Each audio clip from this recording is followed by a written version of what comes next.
Mengenal nextart.id itu dari mana? Dari YouTube. Dari YouTube? Dari YouTube saya perhatiin dari pertama, dari awal sampai semua, nggak ada yang saya lewatkan itu ya, saya tahu semua. Wah.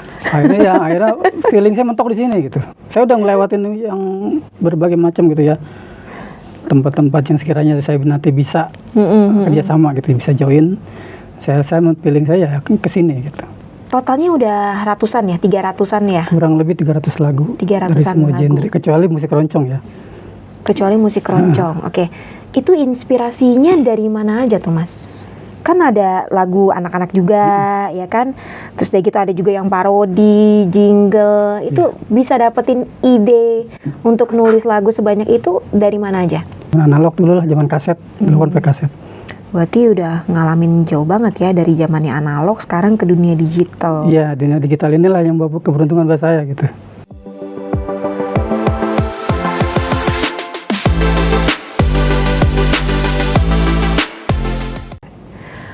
Hai Sobat Art, kembali di Next Podcast dengan saya seperti biasa Ica sebagai PR dan Markom di nextart.id.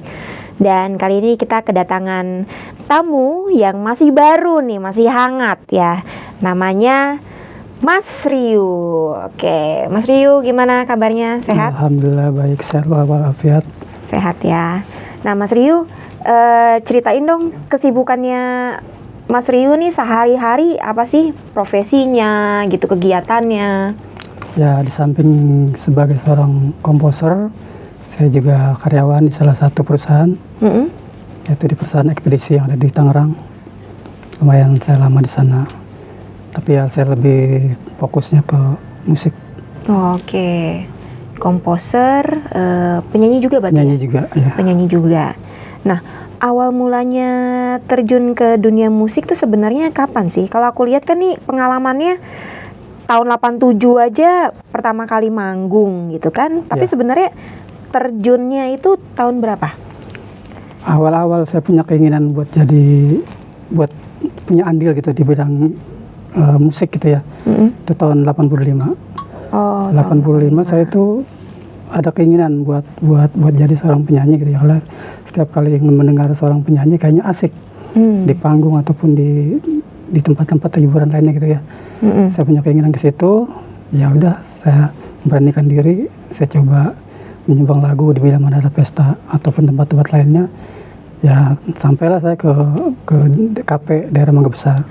Nah itu saya pernah di situ beberapa bulan sebagai uji coba mental.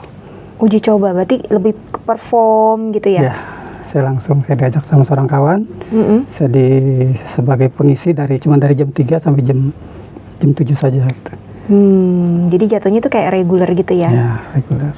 Itu tahun 87? 85. Oh itu yang 85. Lalu yang tampil pertama kali 87 ini yang kapan nih? Saya pertama kali itu dari band. Oh itu dari band? Itu dari waktu yang 85 itu saya solo sebagai penyanyi. Oke, berarti 87 mulai ngeband. Bandnya apa aja tuh? Udah banyak kan ya bandnya, ada 6 ya? Ada 6 kali saya buat bentuk band dari tahun 87 sampai 91 sampai 93, 94. Ada juga cuma ukuran 2-3 bulan bubar kayak gitu aja.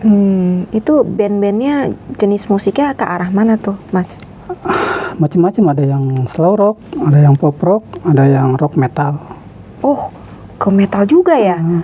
Tapi sebenarnya kalau dari jenis musik, Mas Ryu sebenarnya lebih sukanya apa sih? Melayu.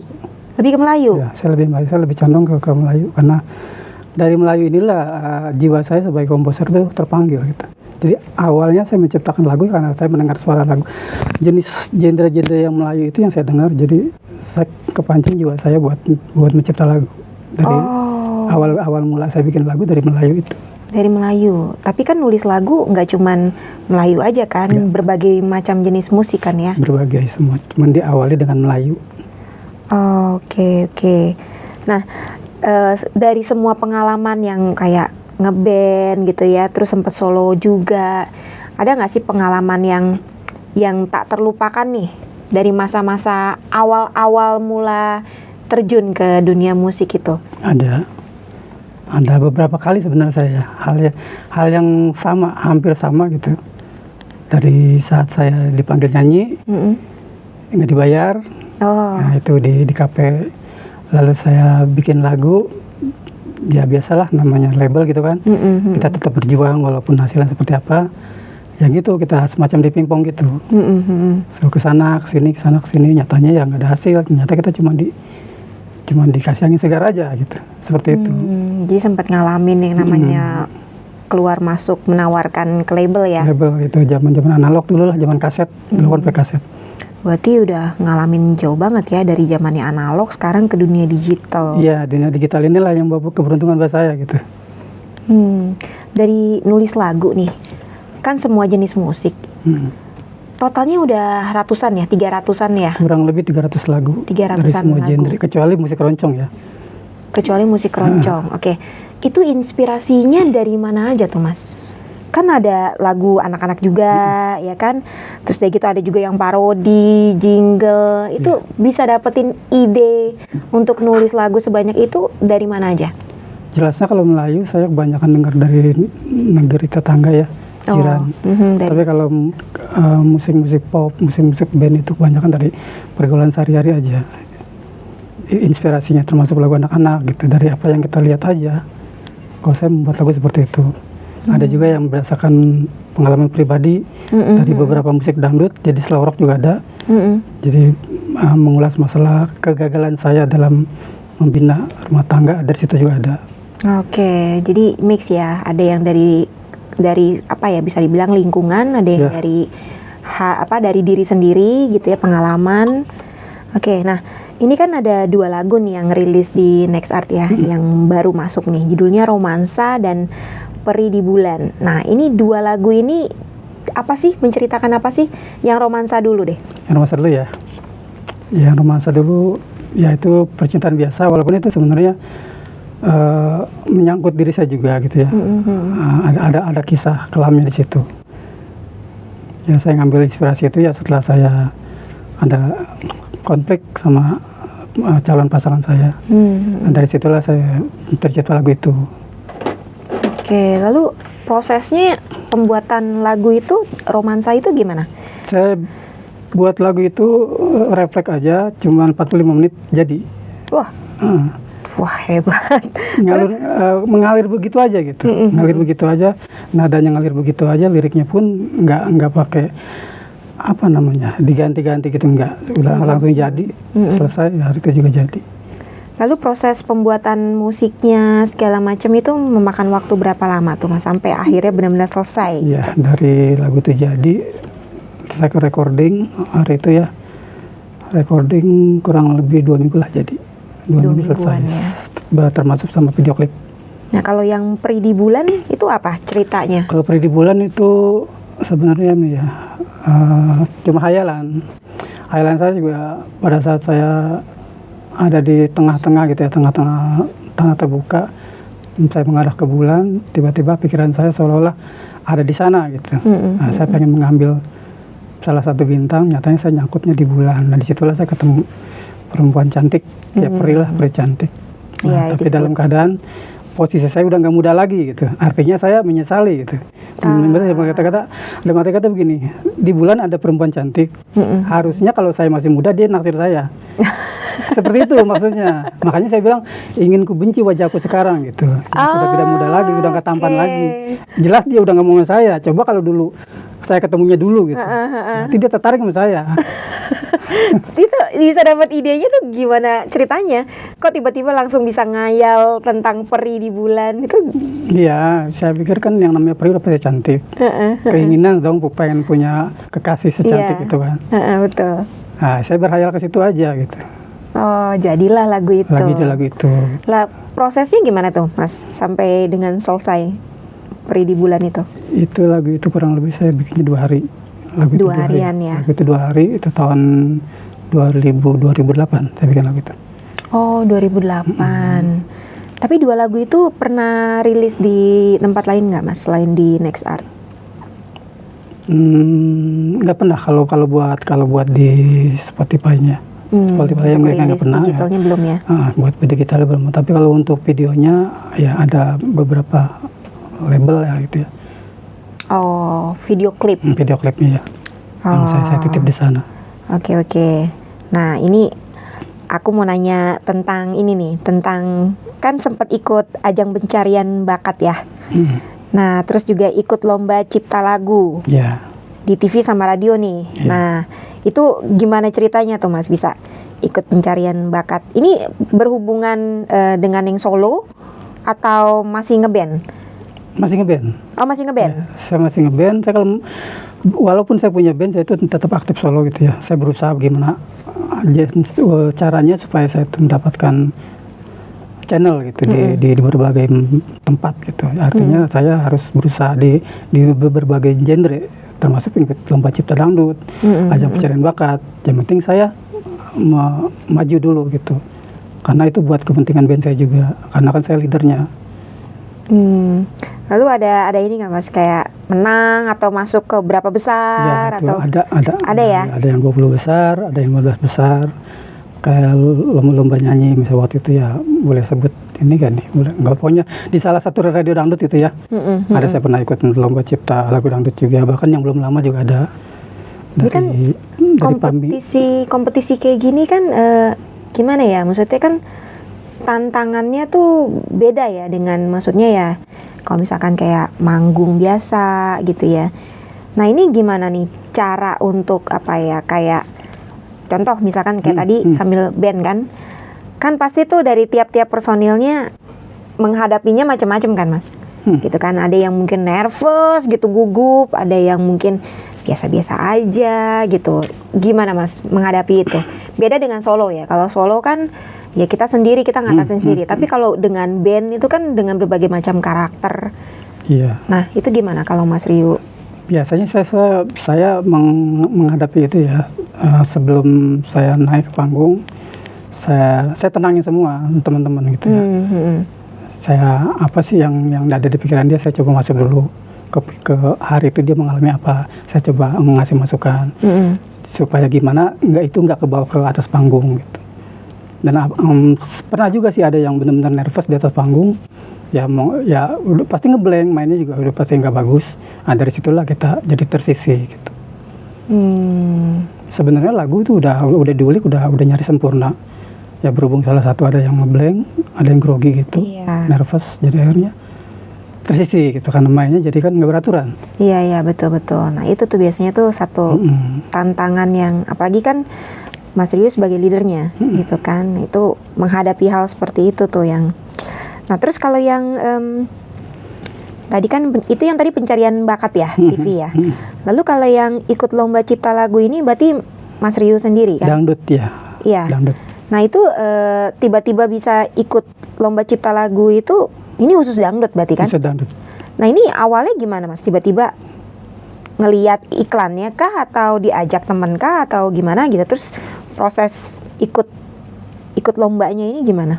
Ya saya ikut yang lihat di medsos ya, di IG gitu. Saya ada lomba cipta lagu dangdut di salah satu itu ya, PAMI. Ya di PAMI saya ikut ikut di situ. Ya nggak terpilih, tapi saya ikut gitu. 2 lagu. Saya tawarin 2 lagu. Ya sampai sekarang ya gitu. Yang penting kan saya udah berusaha, ya, udah mencoba dan udah berjuang. Saya targetnya itu aja. Berarti ini baru-baru ini ya? Ya baru kemarin aja. Oke. Project-project kedepannya gimana Mas? Rencananya setelah ini? Pengennya saya udahlah solois aja gitu. Saya mendingan solo. Karena udah beberapa kali kan punya band, bahkan nyaris waktu itu hampir aja kita rekaman gitu ya. Cuma salah satu personilnya ada yang keluar begitu aja, nggak jelas. Jadi kita menyayangkan gitu. Ada yang juga dari selisih paham. Nah itu jadi saya tuh udah 6 kali udah cukup lah gitu. Itu cuman sebagai pengalaman aja, sebagai bukan pengalaman buat saya juga, sebagai menguji mental di atas panggung kayak gitu. Oke. Nah ada nggak sih pengalaman pahit sama pengalaman yang paling membahagiakan? Yang pahit dulu deh. Yang pahit pada saat saya lagi itu ya, pada saat saya ngajuin lagu lagu aja ya. Saya ngajuin lagu gitu di salah satu label. Itu tadi dibohongin gitu ya. Digantungin? Iya, digantung sama seseorang. Katanya udah gini, katanya lagu ini udah di ACC, udah cocok, besok tinggal pembayaran gitu. Akhirnya katanya saya tungguin bahkan sampai 2 hari di label itu gitu. Nungguin sama orangnya belum ada, orangnya nggak datang, orangnya masih di luar kota. Ternyata pas orangnya pulang sampai ke sana, ternyata dia nggak tahu apa-apa orang yang saya tungguin itu. Oh, ternyata orang sampai itu berarti pesannya ya. Nggak sampai kayak gitu. Kalau menyenangkan ya banyak lah kita jadi punya teman, punya rekan-rekan baru, kita sesama komposer atau penyanyi bisa juga punya hubungan lebih luas kayak gitu. Perkembangan musik menurut Mas Rio sekarang gimana? Apalagi kan ngalamin era dari analog, lalu sekarang ke dunia digital, beda banget kan? Beda jelas. Zaman sekarang itu benar-benar setiap orang bisa sukses, setiap orang bisa mengupload karya, karena setiap orang juga bisa jadi produser buat dirinya sendiri. Iya, betul. Jadi musik sekarang benar-benar kemajuannya benar-benar pesat gitu. Anak SMP pun udah bisa berkarya, bisa bikin solois sendiri. Ya dari anak saya insya Allah juga akan seperti itu gitu. Karena mereka udah mulai bikin karya. Jadi mereka tuh mendengar nggak cuma dari satu sisi gitu, dari berbagai sisi dia mendengar lalu diapresiasikan ke masyarakat umum. Ya inilah karya saya. Jadi cepat dalam menangkap musik yang beredar sekarang, kita anak-anak cepat. Tapi kan sekarang tantangannya lebih kuat gitu, lebih kenceng gitu, karena saking banyaknya siapapun sekarang bisa tampil gitu kan, bisa rilis lagu dengan mudah gitu. Kompetisinya kan makin kuat kan. Nah, menurut Mas Rio gimana pandangannya dengan dengan kita adanya kemudahan mengakses gitu ya, merilis lagu dengan sangat mudah dibandingkan dulu harus melalui label segala macam, dan biaya produksi sekarang juga lebih murah karena digital ya, bisa home recording, nggak seperti dulu yang harus sewa studio, udah gitu pita, sewa kadang harus beli juga gitu ya, pita yang besar itu kan mahal sekali gitu. Maksudnya dengan semua itu gimana? Ya saya mensiasati dengan lagu itu sendiri aja. Kita harus punya karya yang berbeda dari segi lirik atau dari segi perform gitu ya. Ya cuma itu aja kalau menurut saya. Kita harus punya sesuatu yang benar-benar orang lain nggak punya dengan karya yang kita punya gitu. Dengan lirik ataupun dengan tema lagu yang kita nyanyikan, yang kita bawakan. Menurut saya seperti itu. Sama aja sebenarnya kayak zaman dulu pun seperti itu. Zaman dulu pun saya seperti itu. Tiap kali saya datang ke label, lagu ini udah biasa, coba bikin yang beda, bikin yang unik, pasti kayak gitu. Iya. Karakternya harus berbeda dari yang lain. Iya. Karena kalau nggak berbeda ya tidak akan kelihatan spesial gitu ya. Nah, mengenal nextart.id itu dari mana? Dari YouTube. Dari YouTube. Dari YouTube saya perhatiin dari awal sampai semua, nggak ada yang saya lewatkan itu ya, saya tahu semua. Wah. Akhirnya feeling saya mentok di sini gitu. Saya udah ngelewatin yang berbagai macam gitu ya. Tempat-tempat yang sekiranya saya nanti bisa kerjasama gitu, bisa join. Saya feeling saya ke sini gitu. Kalau sama Mas Rio pernah komen ya waktu itu di YouTube ya? Gue pernah baca soalnya, nanya gimana caranya masuk, ya kalau nggak salah ya. Aku pernah baca, oh iya berarti itu benar Mas Rio ya. Berarti bisa dibilang setia banget ya nonton podcastnya kita. Saya tahu semua. Nah, setelah sudah ngelihat semua podcastnya, kita kan berusaha keras untuk mengedukasi ya. Nah, setelah udah datang ke sini gitu, dan udah mengenal nextart, menurut Mas Rio dengan hadirnya nextart.id ini di Indonesia gimana? Apakah akan bisa memperbaiki apa yang mungkin sebelum-sebelumnya, bisa dibilang kalau agregator ada banyak gitu ya, tapi nextart kan berusaha memberikan sesuatu yang mungkin lebih ya kita membantu para artisnya juga naik gitu ya. Nah, menurut Mas Rio gimana nih dengan hadirnya nextart ini? Apakah ini suatu hal yang positif atau mungkin monggo kalau Mas Rio ada pesan-pesan untuk next art. Mungkin next art bisa lebih begini atau lebih begitu gitu. Kita terima masukan-masukan itu. Sangat ya, menurut saya secara pribadi itu sangat kehadiran next art ini benar-benar sangat tepat gitu. Sangat tepat dan bisa mengimbangi, juga bisa bersaing. Dan saya rasa gitu ya, dengan saya bergabung di next art ini, saya tahu gitu, saya kedepannya mungkin akan lebih bisa sukses. Karena saya meyakini bahwa next art itu benar-benar bisa diandalkan dan bisa diajak kerjasama dengan baik. Amin, amin. Ini anak-anak yang di depan kita ada yang mau bertanya kah? Ini anak-anak intern. Ya, jadi next art ini memang secara reguler kita ada anak-anak intern yang biasanya anak multimedia. Ya, karena kita berhubungan dengan konten-konten segala macam.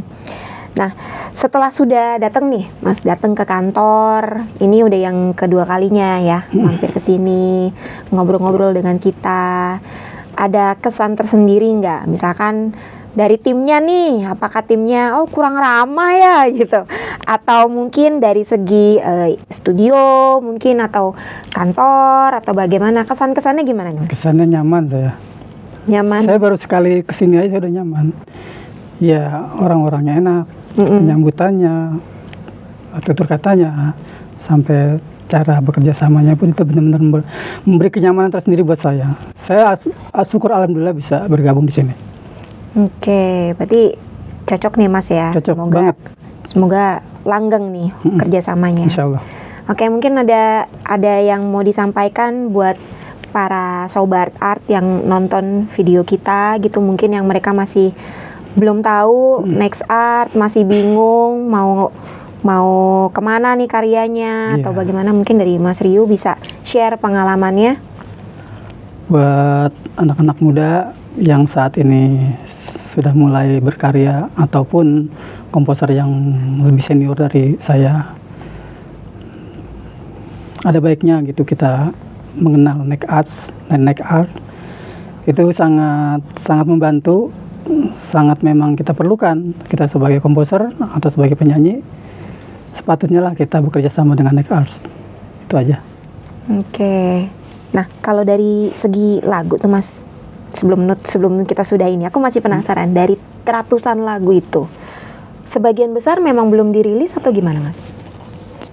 Dulu di analog itu saya banyak juga yang dirilis karena bentuk kaset ya, kan nggak bisa bertahan lama. Kurang lebih dari yang dirilis di kaset itu saya ada 80 lagu. Itu udah hancur entah kemana. Itu ya namanya di kaset. Tapi yang di sini itu yang saat digital ini saya baru ada 4 gitu. Yang 4 yang saya rilis di zaman digital ini. Berarti kalau yang kaset-kaset itu yang sekitar 80 lagu itu memang udah benar-benar hilang atau sebenarnya masih bisa di-convert ke digital Mas? Kalau masih ada kasetnya kan sebenarnya masih bisa Mas? Iya, udah pada nggak beraturan Mbak. Jadi kaset itu kan kadang kusut, kalau udah nggak bagus kusut. Nah, di setel di tape recorder saya potong. Ya ada sih beberapa penggalan sih ada. Cuman saya itu yang belum saya cari, belum saya cek gitu apa masih ada yang utuh. Kalau masih ada yang utuh nanti saya alihkan ke digital gitu. Seperti itu. Yang udah nggak selamat paling di aransemen baru ya. Paling di aransemen baru. Itu. Oke, ini tidak ada pertanyaan dari Abang Bule, Pirang.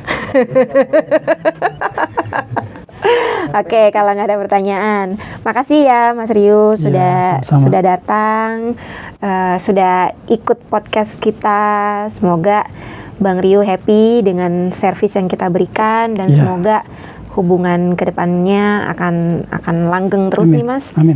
Jadi kita bisa kerjasama terus dan monggo kalau Mas Ryu ada masukan-masukan untuk next art, misalkan ide-ide untuk kita bikin event apa gitu ya, dengan mungkin dengan adanya masukan-masukan itu kita bisa buat sesuatu untuk support Mas. Jadi kita bisa mungkin support para artis kita di sini, jadi kita bisa besar sama-sama.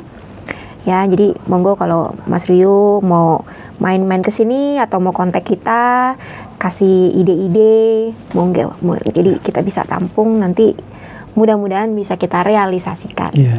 gitu. Oke, Sobat Art, thank you banget yang sudah nontonin kita. Jangan lupa lagunya Mas Ryu ini tadi ya yang judulnya Romansa dan Peri di Bulan. Di bulan. Ya, nanti dicek ya teman-teman di Spotify, lalu di Apple Music, Deezer, Joox, YouTube Music, silakan didengerin. Dan sosmednya mungkin Mas Ryu mau share? Sosmed saya di IG Rio MU. Di TikTok Mas? TikTok pun sama. Oke, di follow ya teman-teman. Nanti bisa kontak-kontak langsung Mas Ryu untuk bisa kenalan atau mungkin kolaborasi ya, silakan. Sejauh ini dulu ya teman-teman. Nanti kita ngobrol-ngobrol lagi di video berikutnya. Thank you, sampai ketemu. Dah.